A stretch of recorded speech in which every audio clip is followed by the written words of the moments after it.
మనం ఈ లోకంలో జీవించాలంటే మనకు ఖచ్చితంగా కావాల్సిన వాటిల్లో ముఖ్యమైనది డబ్బు. ఇప్పుడున్న ఈ పరిస్థితుల్లో డబ్బు లేకుండా ఎవరు ఉండలేరు.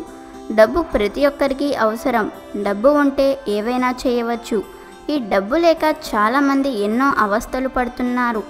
ఆర్థికంగా చాలా కష్టాలను అనుభవిస్తున్నారు.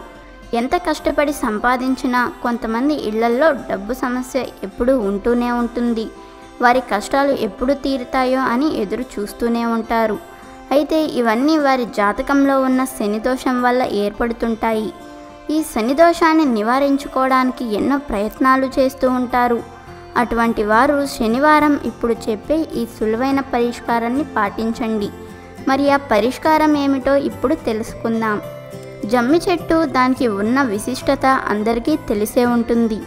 అయితే ఒక శనివారం రోజున ఆ వృక్షం దగ్గరకు వెళ్ళి ఆ వృక్షానికి మీరు ఎదుర్కొంటున్న ఇబ్బందులేంటో, మీరు ఏ దోషంతో బాధపడుతున్నారో అవన్నీ ఆ వృక్షానికి సంకల్పం చేసుకుని ఆ జమ్మి వృక్షం యొక్క ఆకుని స్వీకరించి కొంచెం కళ్ళు ఉప్పుని కూడా తీసుకుని నవగ్రహాలలో శనీశ్వరుడి దగ్గరకు వెళ్ళి ఆ జమ్మి ఆకుని, ఈ కళ్ళు ఉప్పుని ఆ శనీశ్వరుడికి సమర్పించండి. తరువాత 11 ప్రదక్షిణాలు చేసి ఓం సం శనియై నమః అనే మంత్రాన్ని మనసులో చెప్పుకుంటూ ప్రదక్షిణలు చేయండి.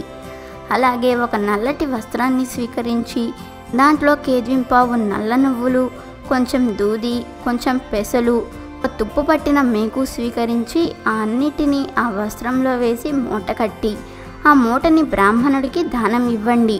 ఇలా క్రమం తప్పకుండా 11 శనివారాలు చేసినట్లయితే మీ జాతకంలో ఉన్న ఎటువంటి శని దోషాలైనా తొలగిపోతాయి. అంతేకాక ఆ శని భగవానుడి అనుగ్రహాన్ని కూడా పొందుతారు.